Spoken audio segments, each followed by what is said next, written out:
1945. Alemania ha sido derrotada.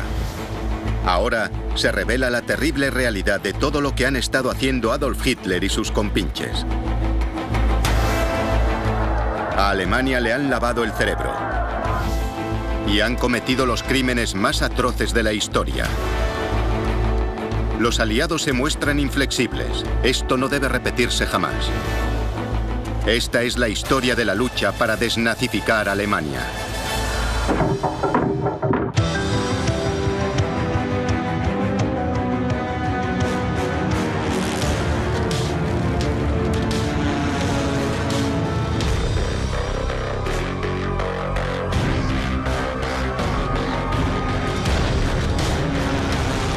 El ascenso del partido nazi. Secuelas. Abril de 1945. Las fuerzas aliadas que avanzan por Alemania realizan un terrible descubrimiento. La avanzadilla de soldados del Tercer Ejército de los Estados Unidos se topa con una imagen que desafía cualquier descripción. Encontraron prisioneros demacrados. Encontraron enfermedades. Encontraron hambre. Fue un gran shock ver aquello. Pero lo que quedó grabado en su memoria fueron los cadáveres.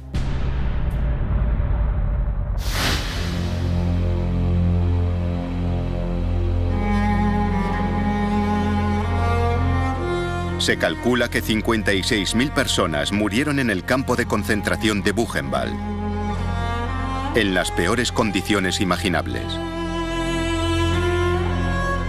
Era el segundo campo de concentración más grande en suelo alemán.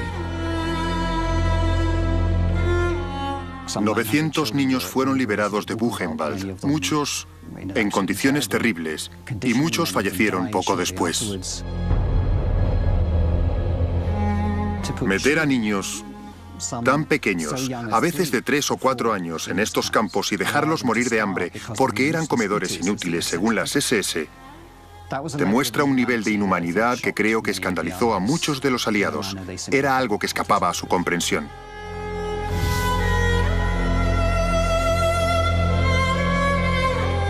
La noticia se transmite por la cadena de mando y llega a las altas instancias. 8 días después, los generales estadounidenses de mayor rango en Europa, Eisenhower, Patton y Bradley, visitan el campo. Cuando se abrieron los campos, el sentimiento mayoritario fue de ira. Y personas como Eisenhower lo expresaron así. Debemos hacer sufrir a estas personas, castigarlos por lo que han hecho. A ojos del comandante supremo Eisenhower y del mundo, este tipo de tortura y malos tratos a los prisioneros es un crimen. Se comprometió a que el mundo conociese estos crímenes. Estaba decidido a que se hiciesen públicos. Por toda Alemania, las escenas de muerte se repiten en los campos de concentración que los aliados se van encontrando en su avance. Se rodaron películas, se hicieron fotos. Para Eisenhower era un crimen que el mundo no debería olvidar y que los alemanes no deberían olvidar.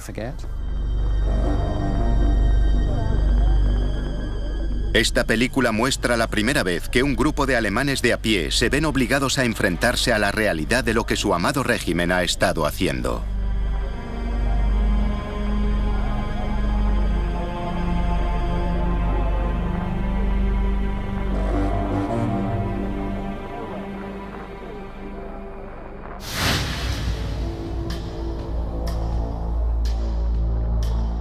Pero peores que los campos de concentración de Alemania son los campos de exterminio como Auschwitz y Majdanek, en Polonia, liberados por los rusos.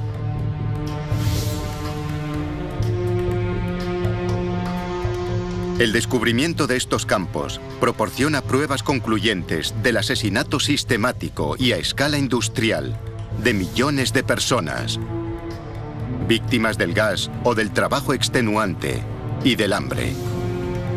Los aliados se dan cuenta de que los nazis son un enemigo como nunca antes se había conocido. No han luchado contra una nación cualquiera. Han luchado contra un régimen de gángsters que ha matado al pueblo judío. Y ahora contemplan lo bajo que ha caído este régimen en su nivel de humanidad.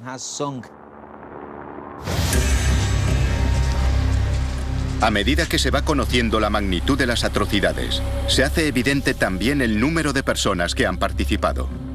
Parece que casi todos los alemanes están implicados. Está el maquinista que conduce el convoy que lleva a los judíos por Europa. Él sabe qué está pasando, pero no hace preguntas. Está el funcionario que trabaja en algún departamento de Berlín y que es el responsable de conseguir los vagones de ganado. Están los peces gordos que toman las decisiones. Pero si los sumamos a todos, tenemos una máquina asesina.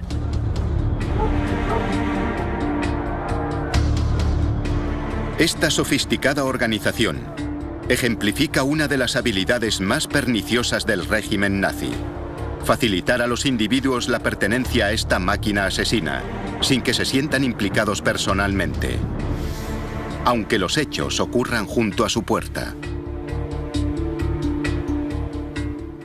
La gente no quería ver. Lo ignoraban. Ignoraban todos los rumores que había. O lo sabían y mentían sobre lo que sabían. En cualquier caso, es una postura de bancarrota moral.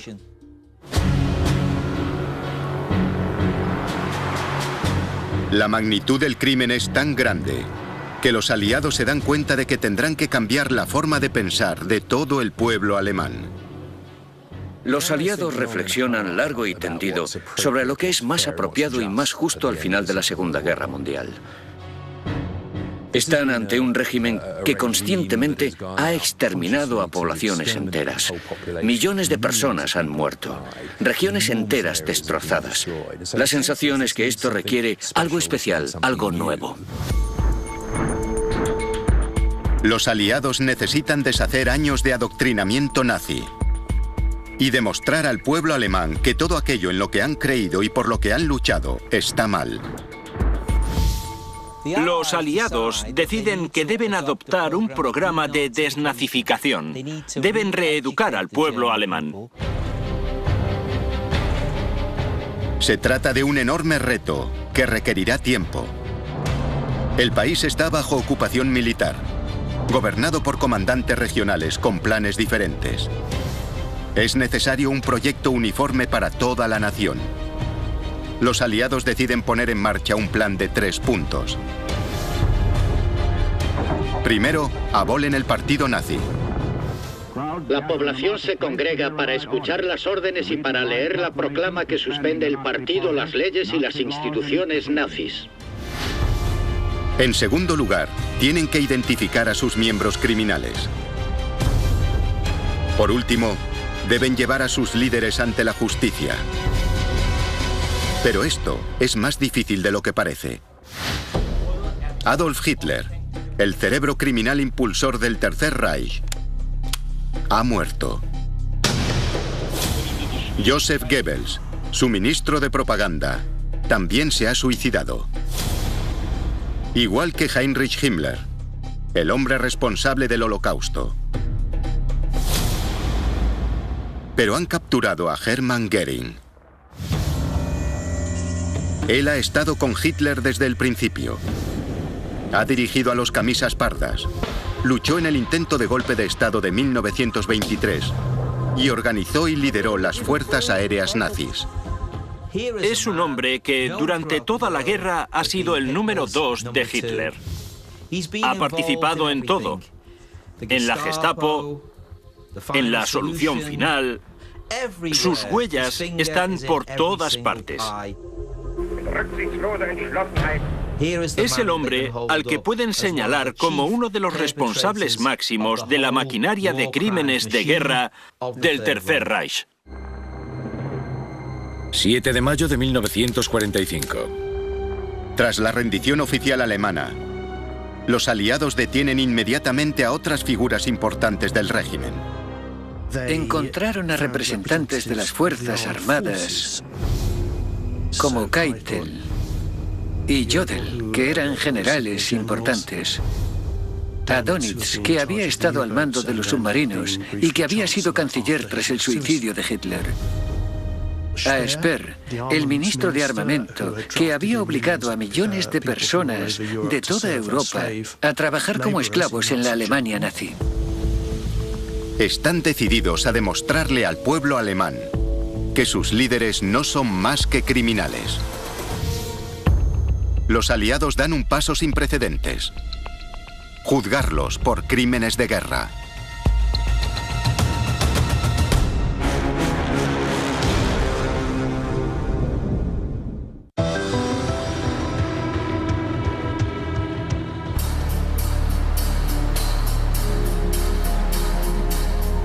...20 de mayo de 1945. En verano de 1945, los aliados tienen el control total de la Alemania derrotada. Ya pueden comenzar los procedimientos para que atrocidades como el Holocausto no vuelvan a ocurrir jamás.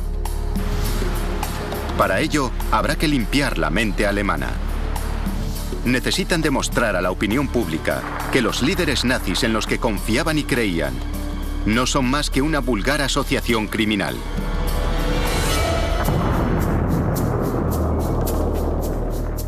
Para estos individuos, ya no valía decir, seguíamos las órdenes del Estado. Los aliados querían demostrar que estos actos, estas decisiones, no fueron simples actos políticos, sino que cruzaron la línea de la ilegalidad. En Londres, durante junio de 1945, el primer Tribunal Internacional del Mundo promulga un nuevo paquete de leyes. Estas definen los crímenes que han cometido los nazis. Había 4 crímenes. Crímenes contra la paz, es decir, empezar una guerra ilegal. Crímenes de guerra, contrarios a las reglas y métodos que establece la Convención de La Haya. Entre los crímenes de guerra se incluye el fusilamiento de los prisioneros. Pero hay cosas peores. Crímenes contra la humanidad, las terribles atrocidades contra el individuo. Y conspiración, la pertenencia a organizaciones criminales como las SS. Participar en esas organizaciones, participar en el régimen, se convirtió en un acto criminal. ¿Qué mejor lugar para demostrar al mundo la maldad del régimen nazi que en el centro neurálgico de su propaganda, Nuremberg?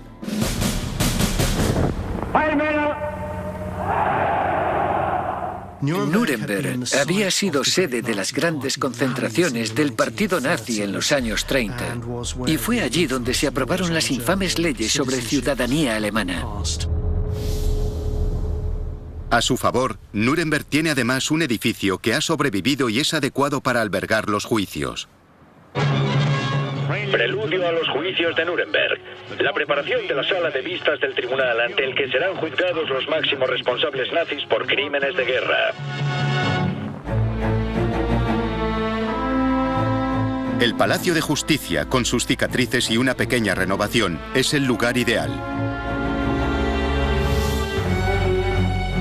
La sala de vistas se amplía provisionalmente para crear una galería para 350 representantes de la prensa mundial y 400 localidades para público. Este será el escenario del juicio del siglo. 20 de noviembre de 1945. Prisioneros. A primera hora de la mañana, 6 meses después del final de la guerra, Hermann Göring y los demás acusados son acompañados desde sus celdas hasta la sala de vistas. Siguiendo el procedimiento jurídico occidental, será la acusación quien deba demostrar la culpabilidad de cada acusado, más allá de toda duda razonable. En pie.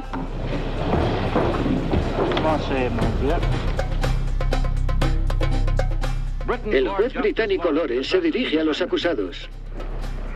¿Se declara usted culpable o no culpable de los cargos de los que se le acusa?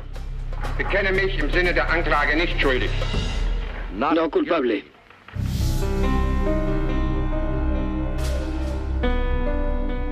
El proceso pronto se empantana.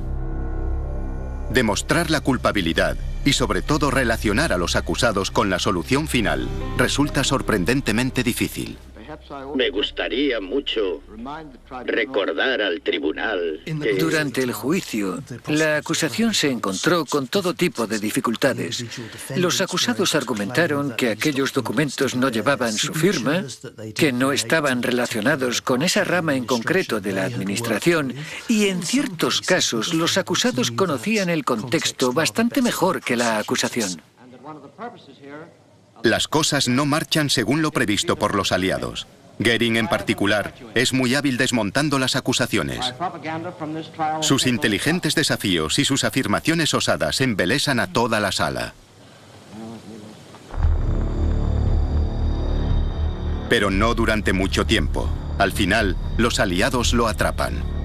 Su as en la manga es el testimonio obtenido del comandante del campo de Auschwitz mientras estaba en prisión. Relata al tribunal la gran complicidad de Goering en la solución final, que por supuesto implica el trabajo en condiciones de esclavitud y el exterminio de los judíos de Europa.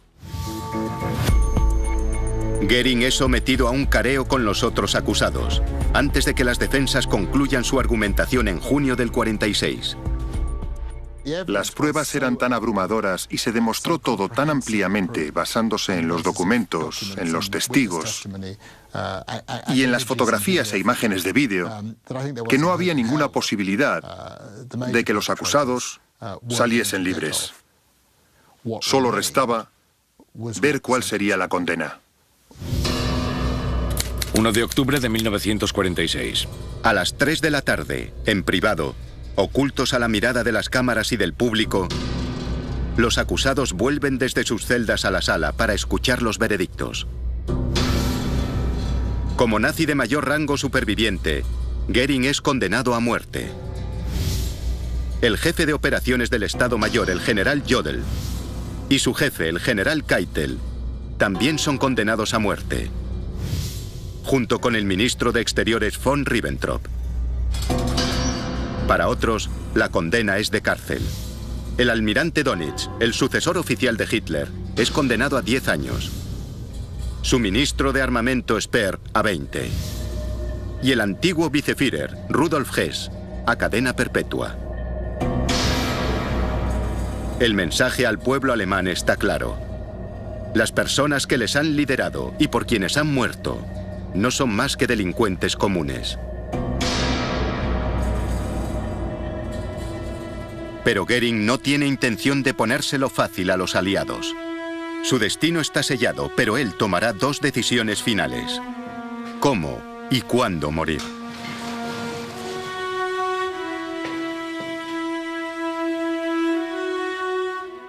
Ha sido declarado culpable. Sabe que lo van a ejecutar.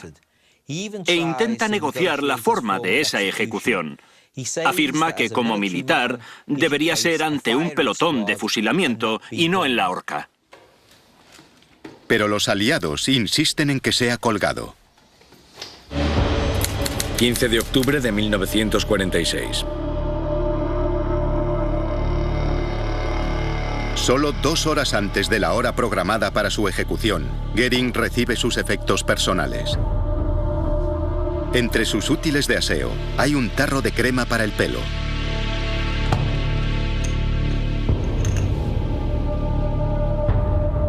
Al parecer, en su interior había oculta una cápsula de cianuro de potasio. A las 11 menos 10, el último de los líderes nazis acaba con su vida. Consigue escapar de la horca en el último segundo. Hasta el final, es un superviviente y abandona este mundo según su propia voluntad. Pese a todo, la fase 1 de la desnazificación ha concluido con éxito. El liderazgo nazi ya es historia. Pero ahora, los aliados se enfrentan a un problema mayor: ¿cómo desnazificar a 70 millones de alemanes?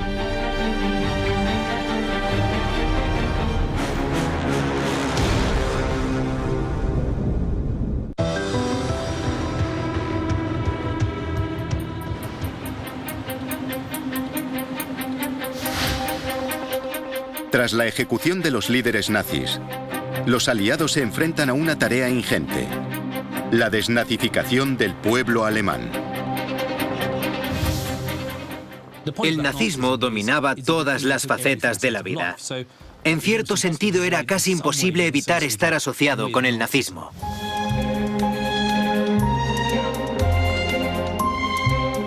Solo entonces se hace evidente la verdadera naturaleza insidiosa del nazismo.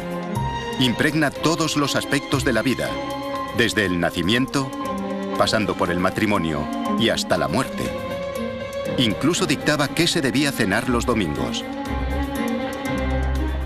El régimen se había apoderado de la sociedad. Sus tentáculos llegaban a casi todas las organizaciones, a todas las comunidades. Había influido en todos los aspectos de la vida de las personas, y todo eso debía ser eliminado de la sociedad alemana para que Europa pudiese avanzar. Estamos ante una mentalidad criminal que se ha apoderado de una nación y hay que erradicarla. No se puede permitir que la idea del nazismo esté involucrada en la vida pública.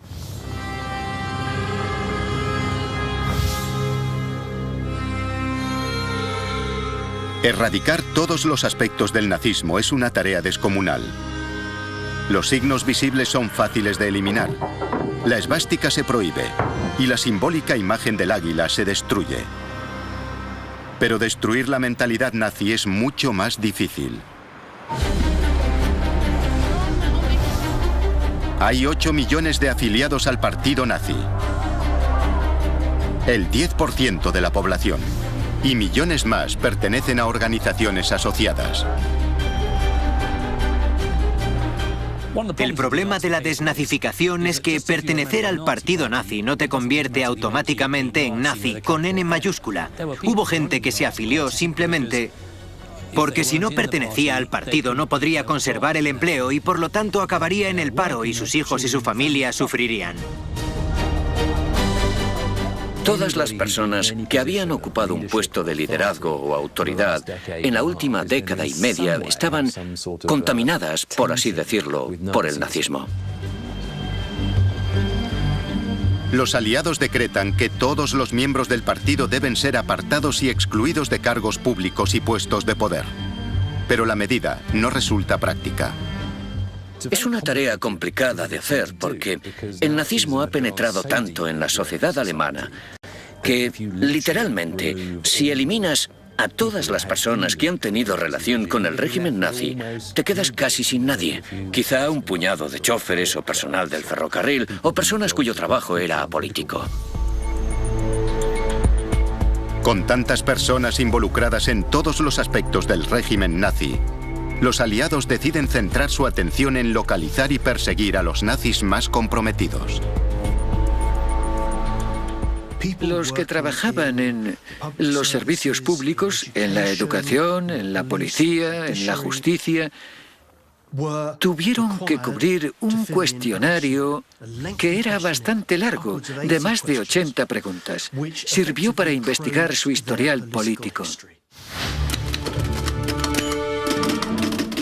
En la Navidad de 1945 se habían procesado 500.000 cuestionarios, a razón de 10.000 al día. Pero con 7 millones aún por evaluar, el procedimiento duraría otros 2 años e incluso entonces una mínima parte de esas personas serían juzgadas.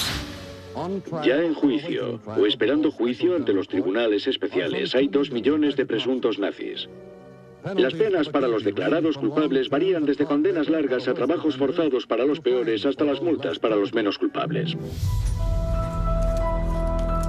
Pero lo que mucha gente no sabe es que muchos de los peores criminales se están escapando con total impunidad. Están siendo exculpados deliberadamente.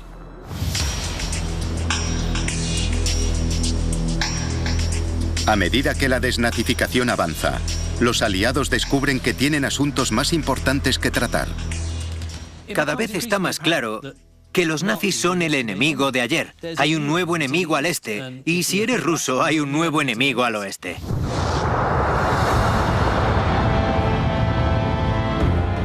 Es el comienzo de la Guerra Fría. Una escalada de tensión política y militar que enfrentará a los aliados entre sí y pondrá al mundo una vez más al borde de la guerra. Podríamos decir que la Guerra Fría comienza el 9 de mayo de 1945, el día posterior a la rendición.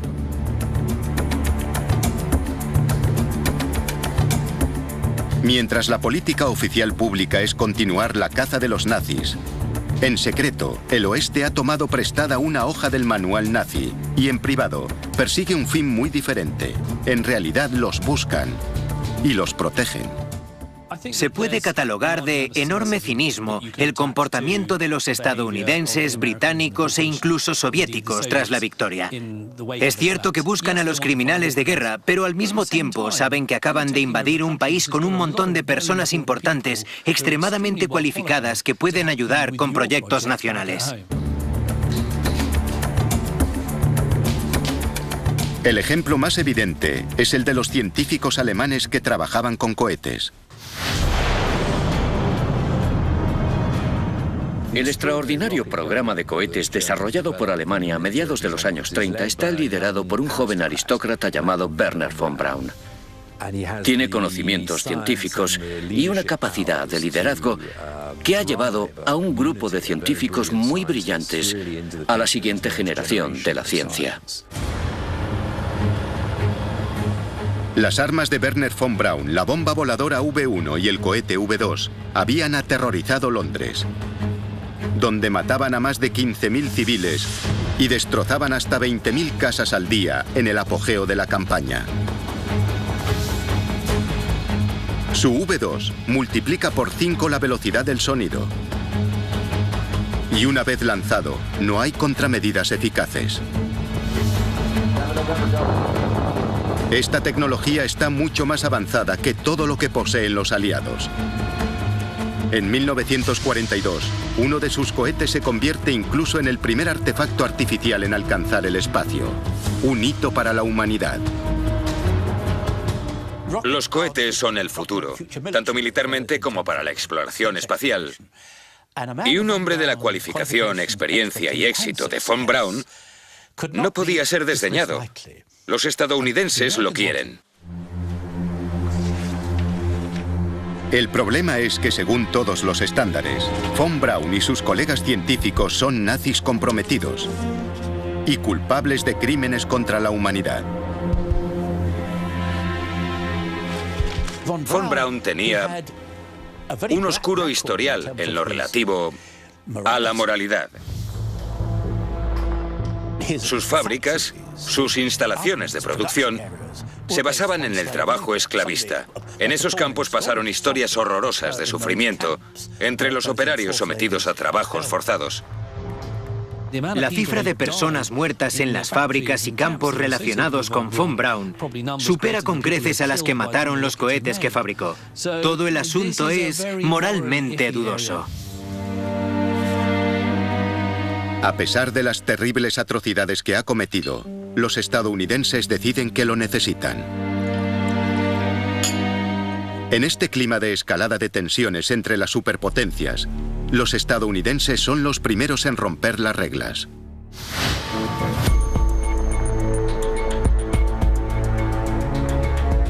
...765 científicos e ingenieros de alto nivel del programa de investigación militar de Hitler se escabullen con destino a los Estados Unidos sin someterse a proceso de desnazificación alguno.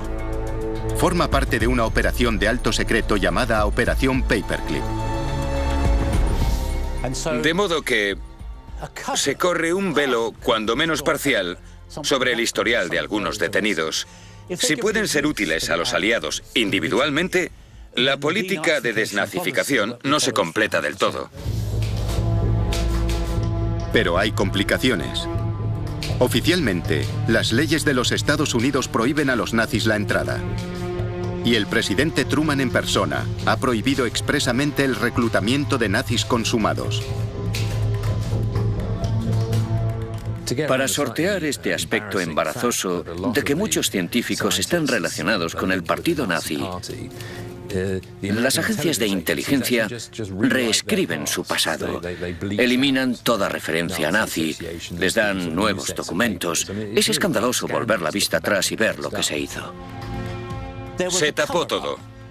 Se mintió, debo decir, para que la realidad de lo que habían hecho algunos nazis nunca se revelase.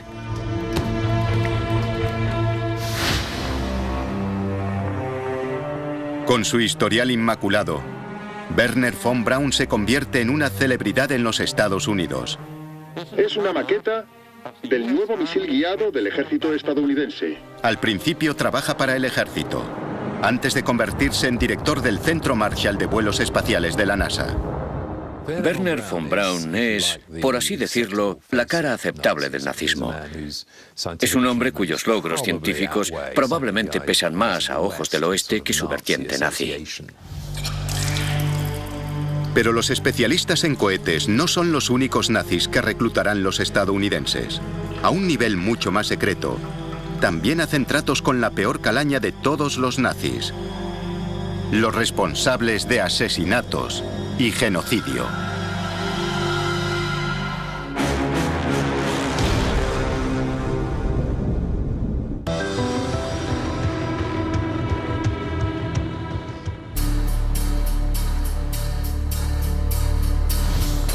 Al final de la guerra, el oeste se ha propuesto erradicar el nazismo y perseguir a los criminales de guerra.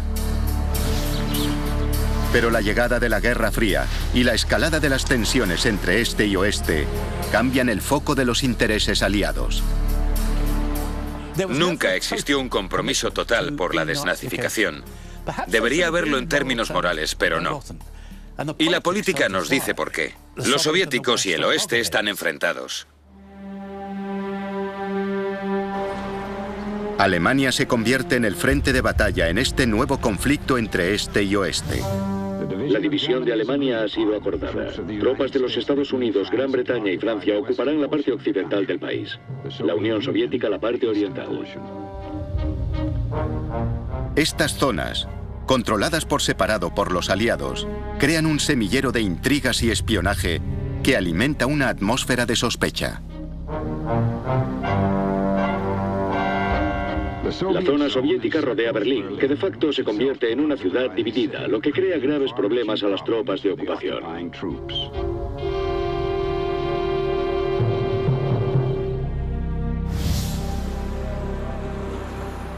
El oeste tiene un problema en el período de posguerra. Quiere crear nuevas comunidades políticas que deben ser antifascistas, que no estén relacionadas con la ideología nazi de Alemania. Pero, por supuesto, quiere líderes que sean anticomunistas. La rápida transformación de Stalin de Tío Joe a amenaza roja soviética hace que los aliados occidentales suspiren por obtener información sobre el nuevo enemigo. Creíamos que la Unión Soviética era una amenaza para nuestra existencia y al final utilizarás a quien puedas para obtener información sobre el nuevo enemigo. Los Estados Unidos necesitan ayuda para enfrentarse a este nuevo enemigo, pero ¿a quién pueden acudir? Las únicas personas que saben cómo operan los comunistas, que tienen una sabida postura anticomunista, son los viejos nazis. Son las únicas personas que tienen autoridad y conocimientos para contrarrestar la posición comunista soviética. El odio secular de los nazis al comunismo les ha llevado a recopilar archivos y datos sobre el Ejército Rojo. Saben cómo operan los bolcheviques. Y lo que es más, están acostumbrados a detectar e infiltrarse en las células de inteligencia soviéticas. Llevan haciéndolo 15 años y ya tienen agentes que espían para ellos. Tienen un conocimiento de la política soviética y de la jefatura soviética que muchos en Gran Bretaña y Estados Unidos no tienen. Es una materia desconocida en el oeste.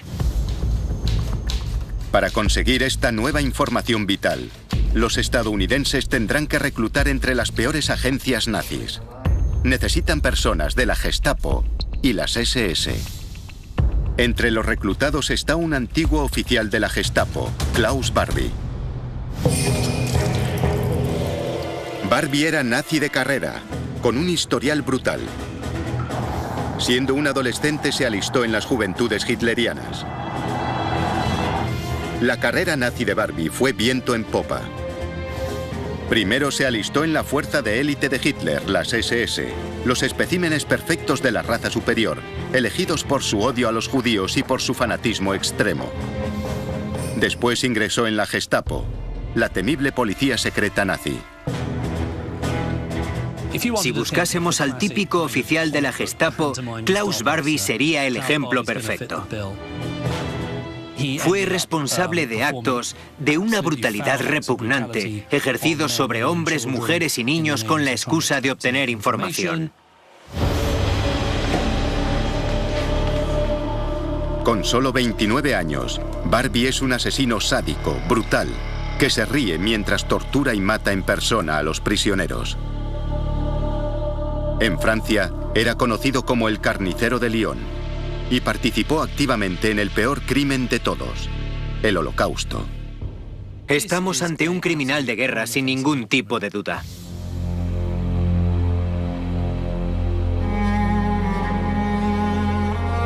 Los historiadores calculan que Barbie fue responsable de la muerte de unas 14.000 personas, incluida la deportación a Auschwitz de 44 huérfanos judíos.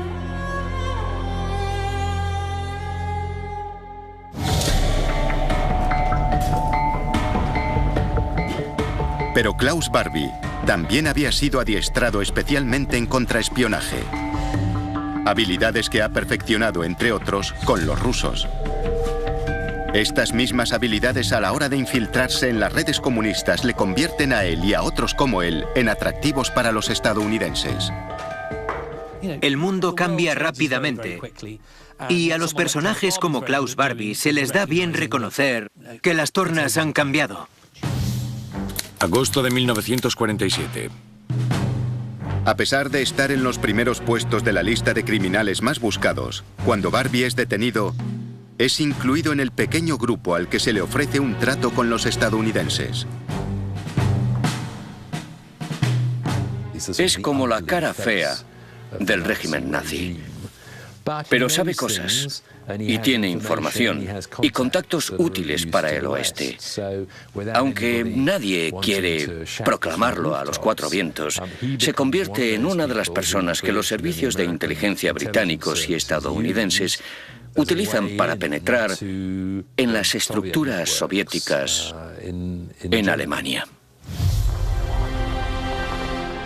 Para los estadounidenses, a estas alturas el fin justifica los medios. Barbie les ofrece un eslabón entre la CIA y su antigua red, y los norteamericanos están encantados con la información que le suministra. Es un oportunista. Irá allí donde haya dinero y donde pueda salvar el pellejo.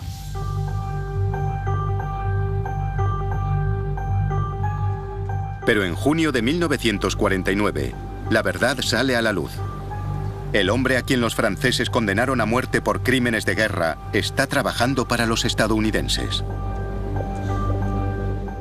En 1950 todos tienen claro que Barbie ha dejado de ser útil como agente y para los estadounidenses resulta embarazoso tener a sueldo a alguien que ha cometido actos tan horrendos. Pero, en vez de entregarlo para ser juzgado, la inteligencia de los Estados Unidos opta por poner en marcha una conspiración que parece extraída directamente del manual nazi. Los norteamericanos deciden enviarlo a lo que se conoce ya como la Ruta de las Ratas.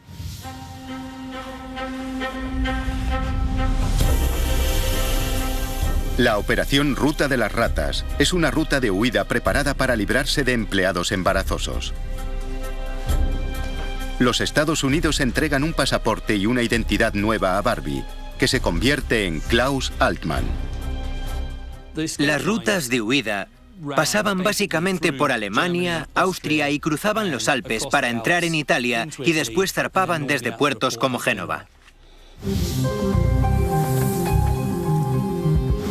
Apenas semanas después de abandonar Alemania, ya viaja a bordo de un barco con 4.000 euros en su bolsillo. Destino, Sudamérica. Bolivia, Sudamérica. Pasarán 32 años hasta que vuelva a ser visto en Europa. Pero en Sudamérica, bajo su nueva identidad, se mancha de nuevo las manos de sangre. Es de esas personas que florecen con las dictaduras y durante los años 50, 60 y 70 se las arregla para trabajar con varios regímenes horribles y corruptos. Si hay algo turbio en marcha en Latinoamérica en los años 60 y 70, podemos apostar a que Klaus Barbie estará implicado de alguna manera. Y la verdad es que también se hace muy rico. Aunque casos como el de Barbie no abundan, a medida que pasan los años, el celo por perseguir a los nazis comienza a remitir. La desnazificación concluye oficialmente en 1951.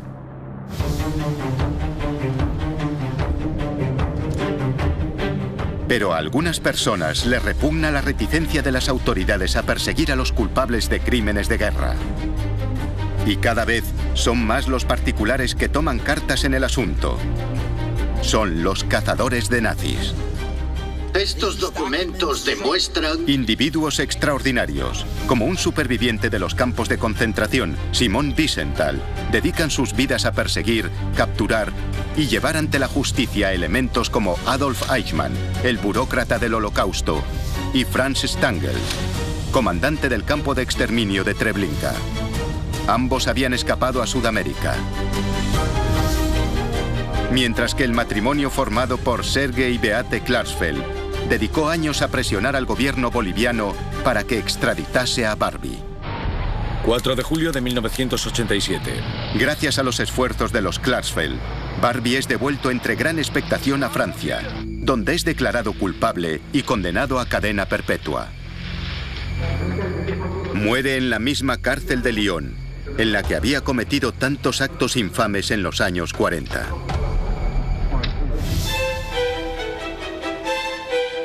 Aunque nunca fue sencilla y en ocasiones fue moralmente cuestionable, la desnazificación no fue un artificio, sino todo un éxito. Su mejor testamento es la Alemania actual.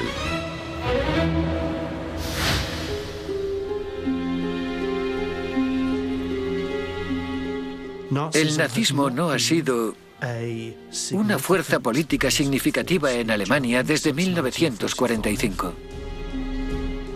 Ha habido un cambio enorme en la forma en cómo Alemania asume el Tercer Reich. Ahora se enfrentan a su pasado con la construcción del monumento al Holocausto en Berlín, con la apertura de todos los campos de concentración y su transformación en conmovedores monumentos conmemorativos. Alemania, de hecho, ha abrazado la democracia, el pluralismo y las libertades individuales con un grado de entusiasmo y compromiso que incluso avergüenza a otros países. Al final, la desnazificación sí tuvo éxito en Alemania. Aquellos a quienes les habían lavado el cerebro abrieron los ojos. Los nazis habían usado las mentiras y el engaño en un periodo de crisis económica para convencer a la gente corriente de que cometiese crímenes atroces. Tras hacerse con el poder, un pequeño grupo de criminales acabó siendo responsable de la muerte de casi 40 millones de personas. Que esto nos sirva de advertencia a todos.